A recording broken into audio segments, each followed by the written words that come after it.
কোরবানি আমরা আদায় করি, প্রতি বছরই কোরবানি আমাদের ভিতর আসে, কিন্তু আসলে কি আমরা কোরবানির এই কাজ, এই ইবাদতটা আল্লাহ কেন ফরজ করেছেন, কেন আল্লাহ আমাদের উপর আবশ্যক করেছেন, কেন ওয়াজিব করেছেন, কেন আল্লাহ তাআলা আমাদের জন্য এই বিধান দিয়েছেন, আমরা কি কখনো চিন্তা করছি? এখন তো মুসলমান নেতারাই বলছে যে না না, কোরবানিটা উচিত না। কেন? সে তো সবসময় কাফের মুশরিক বেঈমান দাদা বাবুদের সে সুহবতে থাকে, ওরা বলে যে না, এটা তো পশু নিধন। এখন আমরা মুসলমানরাও তাদের তালে তালে বলছি এটা তো পশু নিধন। আবার কেউ বলছে না, শিশুদের মন, শিশুদের নরম মনে এটা বিরাট একটি প্রভাব সৃষ্টি করছে, না না, এই কোরবানি না দেওয়াটাই উত্তম। আবার কেউ বলেছে না না, এ তো পশু নিধন, পশু জবাই করে লাভ কি? একটা পশুকে কষ্ট দিয়ে লাভ আছে? সওয়াব যদি করতে চাও ওই টাকাগুলো গরিব মিসকিনকে দান করে দাও, গরিব মিসকিনকে দান করলে তো সওয়াব আরো বেশি হবে। অথবা মসজিদে দিয়ে দাও, মাদ্রাসায় দিয়ে দাও, তাহলে তো আর কোরবানি করা লাগবে না, পশু জবাই করা লাগবে না। অথচ ওরা কি জীবনে পশুর গোশত একজনও খায় না? যারা এই কথা বলছে তারা কি মনে হয় গরুর গোশত খায় না? তারা কি ছাগলের গোশত খায় না? তো এটাকে জবাই না করে ছাগলের গোশত খাওয়া যায়, গরুর গোশত খাওয়া যায়? এই যে আপনি যে প্রতিদিন শত শত হাজার হাজার লক্ষ লক্ষ পশু এমনি জবাই হচ্ছে, এটার গোশত আপনি খাচ্ছেন, আপনি আপনার কি বলে বিফ না হলে আপনি হোটেলে গিয়ে আপনি ভালো মজা পান না, রুচি পান না, আপনি বিফ খেতে হয়, বিভিন্ন সুস্বাদু আপনার যে কোনো নাস্তা বলে এখানে যদি বিফ দেওয়া হয়, এখানে যদি আপনার রোস্ট দেওয়া হয়, এখানে যদি চিকেন দেওয়া হয়, তাহলে আপনি খাবেন। তাহলে আপনি দেখেন ওইটাও তো পশু। আল্লাহ তো এই পশুগুলো সৃষ্টি করেছেন, আল্লাহ তাআলা আমাদের খাবার জন্য, আমাদের রিজিকের জন্য আল্লাহ এগুলো তৈরি করেছেন। তো আল্লাহ সুবহানাহু ওয়া তাআলা আমাদের উপরে এই কোরবানিটা আল্লাহ কেন আবশ্যক করেছেন? কোরবানি আবশ্যক করার পিছনে অনেকগুলো হিকমত, অনেকগুলো উদ্দেশ্য, অনেকগুলো কারণ আল্লাহ তাআলা নিহিত রেখেছেন, কিন্তু আমরা কখনো চিন্তা করি নাই এই কোরবানি এটি পশু নিধন নয়, বরঞ্চ এই কোরবানির কারণে মুসলমান জাতিকে আল্লাহ তাআলা অনেক দূর ব্যবসা বাণিজ্য এগিয়ে নিয়ে গেছে। এই কোরবানির কারণে, এই কোরবানির সাথে তো কোটি কোটি মুসলমান জড়িত আছে, কোটি কোটি মুসলমান তারা পশুপালন করতেছে, পশুপালন করে তারা চিন্তা করছে আমি পশুটা বিক্রি করব, এখান থেকে লাভ করবো, এরপর আমি সারা বছর আমি চলবো।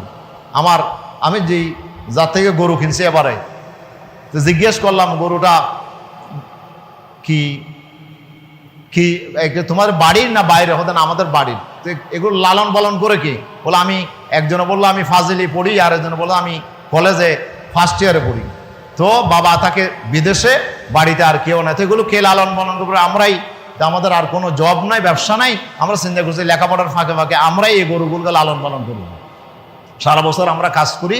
এরপরে তো আমরা এবারের ঈদে আমরা 3-4টা গরু বিক্রি করছি, মোটামুটি 5-6 লাখ টাকা পাইছি, এগুলো নিয়ে মোটামুটি সারা বছর চলবে আলহামদুলিল্লাহ।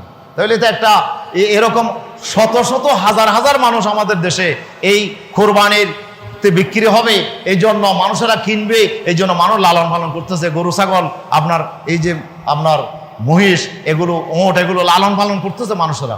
এরপরে এই যে ব্যবসা, কোটি কোটি মানুষ আজকে সেই ব্যবসাতে জড়িত, কোটি কোটি মানুষ আজকে এই ব্যবসাতে জড়িত। এখান থেকে আমরা চামড়া পাচ্ছি, এখান থেকে গোশত পাচ্ছি, এখান থেকে আমরা হাড্ডি পাচ্ছি, এখান থেকে আমরা পুরো জিনিস কিন্তু ফেলা নাই, এই সবগুলো নিয়ে আমরা আমাদের কাজে লাগাচ্ছি আলহামদুলিল্লাহ। আল্লাহ বলছেন লিয়াশহাদু মানাফিআ লাহুম, এই কোরবানিতে কত ফায়দা আছে, কত লাভ আছে, তোমরা কি কখনো চিন্তা করে দেখেছো?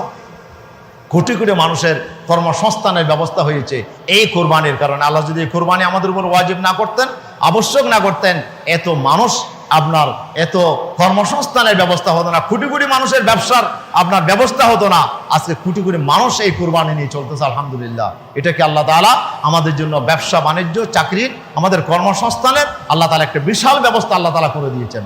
আর আমাদের নেতারা বলছে যে কোরবানিতে নাকি পশু নিধন হচ্ছে, কোরবানিতে আপনার শিশুদের মন আক্রান্ত হচ্ছে। কেন? আমাদের শিশুরা আল্লাহর জন্য কোরবানি করার জন্য তারা তৈরি হবে, এখান থেকে তাদেরকে শিক্ষা দিতে হবে যে আমরা পশু কোরবানি করছি না, আল্লাহর আদেশ পালন করছি। আল্লাহর আদেশের সামনে শুধু পশু নয়, প্রয়োজনে জীবনটাও আমাকে বিলিয়ে দিতে হবে।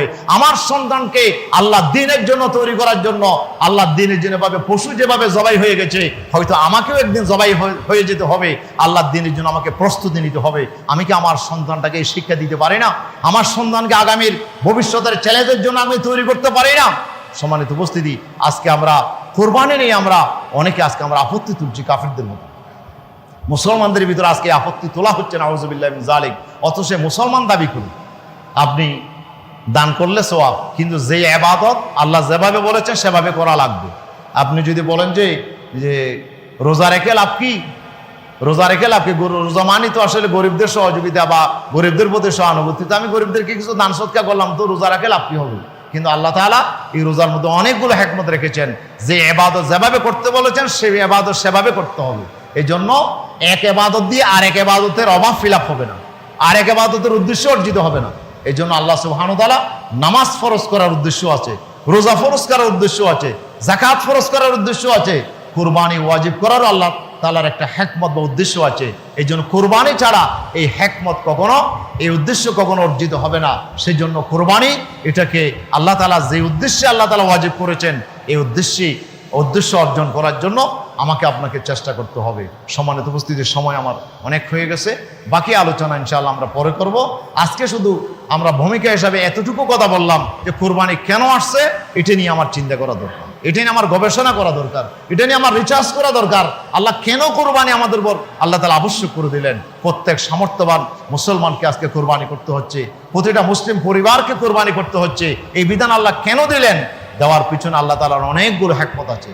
তার ভিতর প্রথম যেই উদ্দেশ্য সেটা হচ্ছে আল্লাহ সুবহানাহু ওয়া তাআলা আমাদেরকে আল্লাহ তাআলার হুকুম করে আমাদেরকে আল্লাহ দেখতে চান যে আমরা কতটুকু আল্লাহর হুকুম পালন করি, আমরা কতটুকু আল্লাহর আইন বিধানকে আমরা মেনে নিই, এখানে কোনো প্রশ্ন তুলি কিনা। আল্লাহ তাআলা বলছে যে ঈমানদারের চরিত্র হচ্ছে ক্বালু সামি'না ওয়া আতা'না গুফরানাকা রব্বানা ওয়া ইলাইকাল মসির। ঈমানদারের কথা কি? ঈমানদাররা বলে আমরা আল্লাহ শুনলাম, মেনে নিলাম, আল্লাহ তোমার আদেশ আমরা মেনে নিলাম, বুঝি আর না বুঝি আল্লাহ তোমার আদেশকে মেনে নিলাম। এটাই হচ্ছে একজন ঈমানদারের আপনার ঈমানের সার্থকতা। এখানে ঈমানের বৈশিষ্ট্য, এখানে আল্লাহর হুকুম আল্লাহ আমাকে খুব বলছেন করার জন্য, এই জন্য আমাকে করতে হবে।